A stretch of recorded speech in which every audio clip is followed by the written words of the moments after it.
Donc, on va parler en français du coup. Donc, on va parler des doses de noradrénaline parce qu'il y a eu pas mal de nouveautés. Et il y a eu un papier qui est sorti, un position paper, qui a été publié dans Critical Care Medicine, mais qui aurait pu être publié dans Intensive Care Medicine, le journal de la Société européenne. Et ce papier fait le point sur quelque chose qu'on a déniché il y a quelques années, mais qui s'est précisé récemment. Mes conflits d'intérêts, qui ont, alors on dit toujours qu'ils n'ont pas de rapport, mais là ça a un peu de rapport quand même. Et on va commencer par comment a-t-on constitué une task force à partir d'un problème constaté par des cliniciens. Et en fait, c'est une histoire d'ailleurs d'amitié au départ, c'est souvent le cas. Je suis ami avec Bruno Lévy, qui est de Nancy. Je suis ami avec Ashish Khanna, dont vous voyez la photo à gauche. Je ne suis pas très latéralisé, alors donc c'est à votre droite pour vous. Et qui, donc, Bruno Lévy travaille à Nancy, Ashish Khanna travaille en Caroline du Sud. Et on a fait des papiers sur les doses maximales de noradrénaline pour voir leur effet sur le pronostic.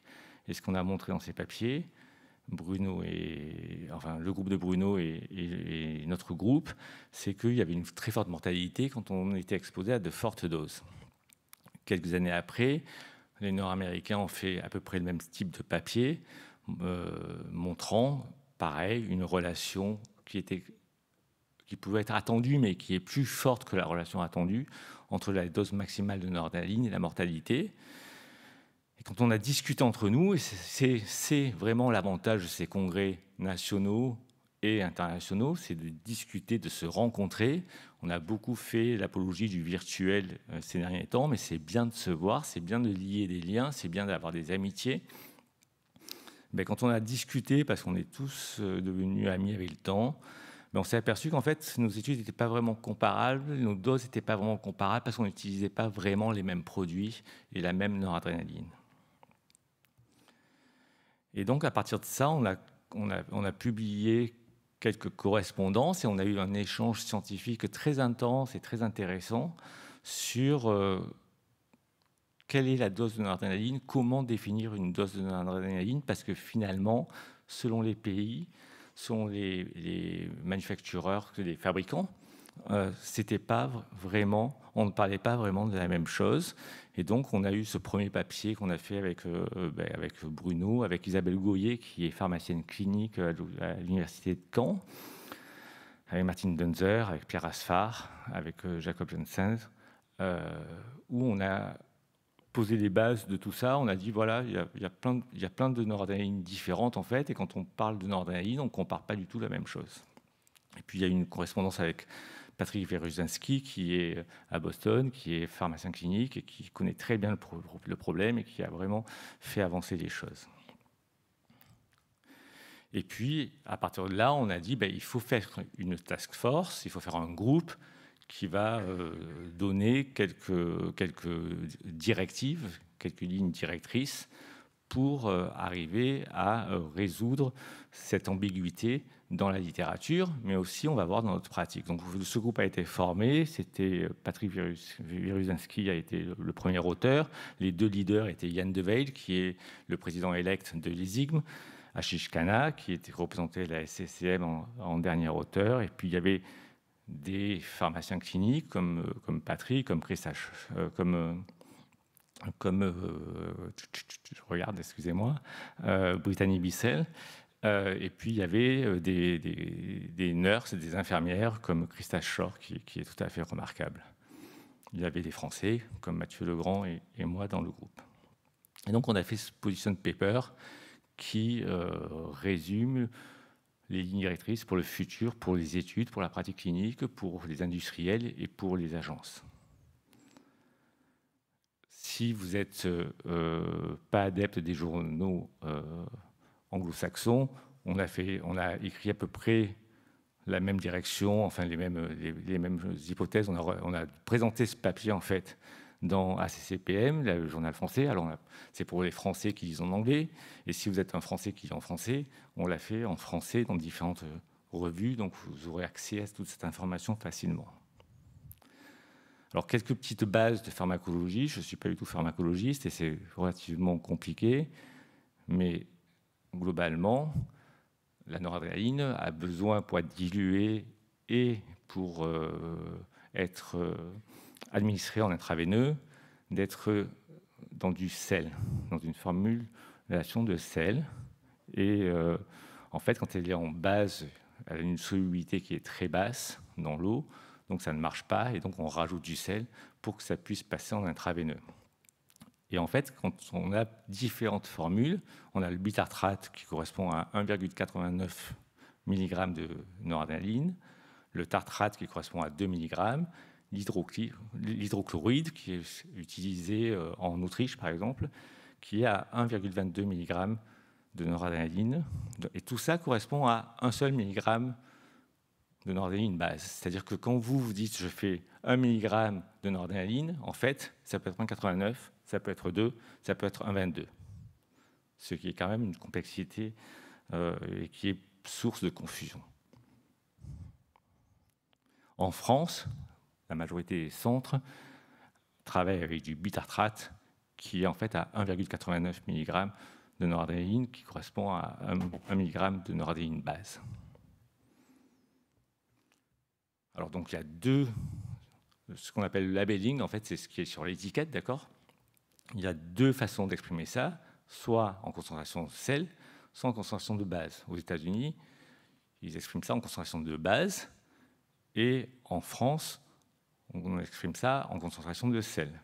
Ça dépend du fabricant, ça dépend du pays. Un des problèmes qu'on avait déniché dans une enquête qu'on avait fait avec l'ESIGM il y a quelques années, on avait fait ça avec un groupe d'amis, et avec Sharon Enav notamment. On avait fait un questionnaire, et ce qu'on avait trouvé, c'est que finalement, il y avait beaucoup de monde, la moitié des cliniciens qui avaient répondu ne savaient pas ce qu'ils utilisaient dans leur propre unité. Donc en fait, on passe de la noradrénaline, selon des recommandations qui expriment en noradrénaline base, mais on ne sait pas la note, comment elle est faite. Donc ça peut créer... il y a des espèces d'experts de Twitter qui nous ont dit, quand on a déniché ce problème, c'est un problème universitaire. Vous savez, il y a plein de mecs qui sont experts médicaux sur Twitter. Donc ils vont nous dire, c'est un truc d'universitaire, on s'en fout, parce qu'en clinique, ça ne change rien, mais en pratique, ce n'est pas vrai. En pratique, quand on analyse des datas de 32 pays différents, et ça c'est Patrick Wieruszynski qui l'a très très bien fait, il y a non seulement des différences par pays, il y a des différences de labeling, mais par exemple le même produit par le même fabricant, il est exprimé en sel en France et en Italie, il est exprimé en base dans les autres pays. Donc il y a un problème d'agence aussi, en fait. Donc ça complexifie totalement les choses. Et donc, finalement, quand on prescrit, on peut prescrire 1 mg par millilitre, et ça correspond à 2 mg de noradrénaline tartrate.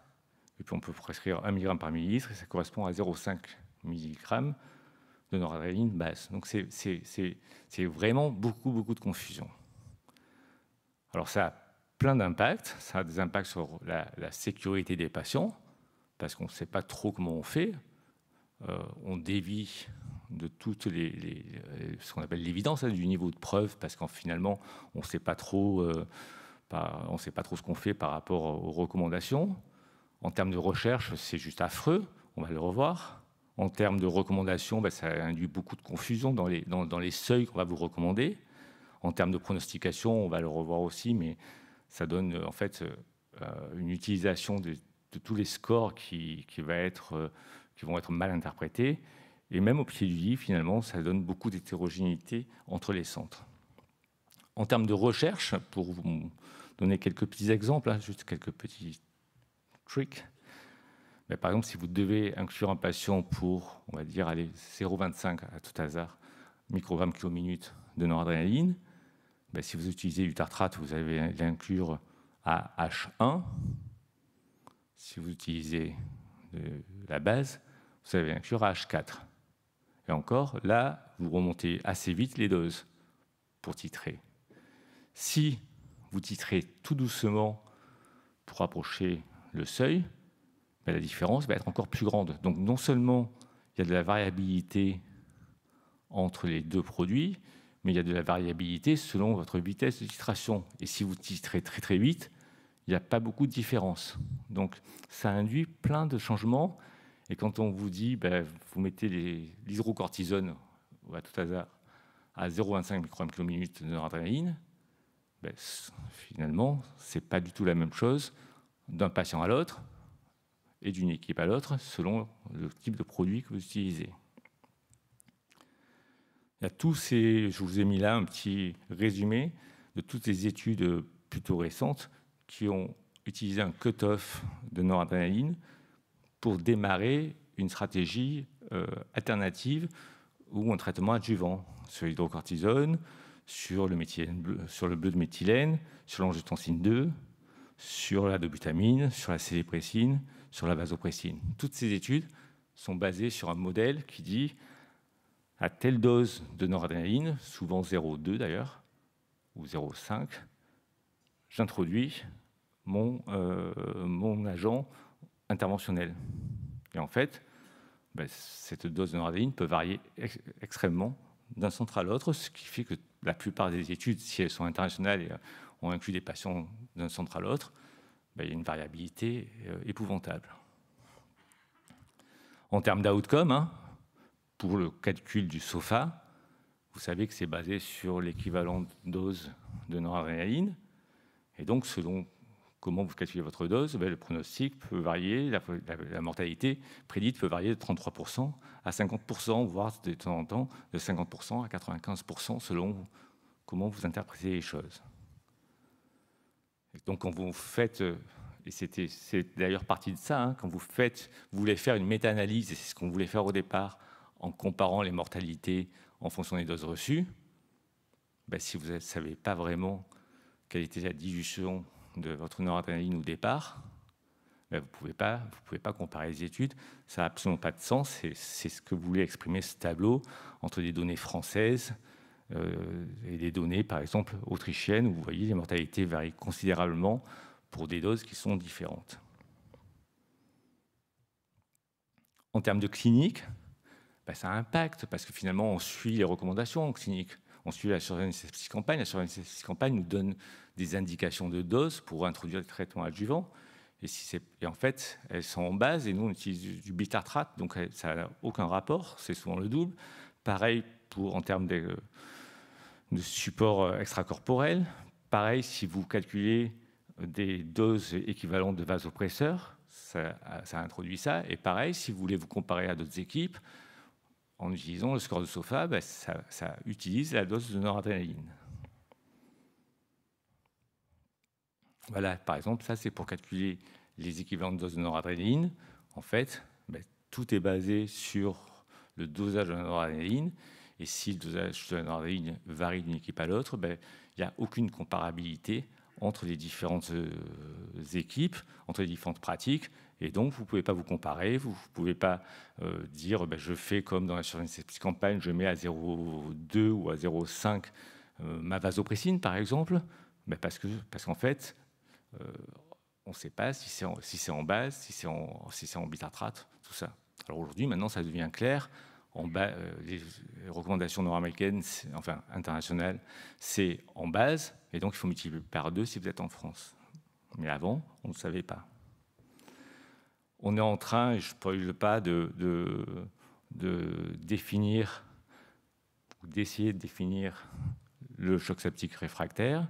Et vraiment, notre première étape là-dedans, c'était d'homogénéiser ces doses de noradrénaline et de savoir de quoi on parle, parce que sans ça, comme on suppose, on prévoit et on peut deviner que les doses de noradrénaline ou de vasopresseurs seront inclus dans la définition d'un choc septique réfractaire, mais tant qu'on n'a pas un consensus, une seule façon d'appeler ces doses-là, on ne pouvait pas aller plus loin, et aujourd'hui, c'est quelque chose qu'on envisage et sur lequel on travaille. Voilà, donc j'ai fini là. Vous avez compris le message, j'espère. Hein. Il y a des doses très différentes. Ça induit dans la recherche des choses différentes, mais ça induit aussi en termes de clinique des pratiques différentes. En termes de recommandations, tout ça n'est pas un support et on doit parler le même langage. On doit partager les mêmes éléments, les mêmes valeurs. Et c'est pour ça que c'était très important d'avoir ce papier qui définit et qui propose d'utiliser le même langage dans tout le monde, quelles que soient les firmes, quels que soient les États, quelles que soient les agences. Voilà. Je vous remercie. Je vous invite tous à Barcelone d'ici quelques jours. Il doit rester une possibilité de s'inscrire encore. Il y aura le magnifique congrès de l'ESIG, mais autant la SFAR est un moment formidable nationalement, autant l'ESIG est un moment merveilleux de façon internationale. Et je vous y invite. C'est du 5 au 9 octobre. Il fait beau à Barcelone. C'est la plus belle ville du monde. Et puis, si vous ne pouvez pas aller à l'international, venez en janvier à Marseille, où on vous accueillera volontiers. Merci à tous.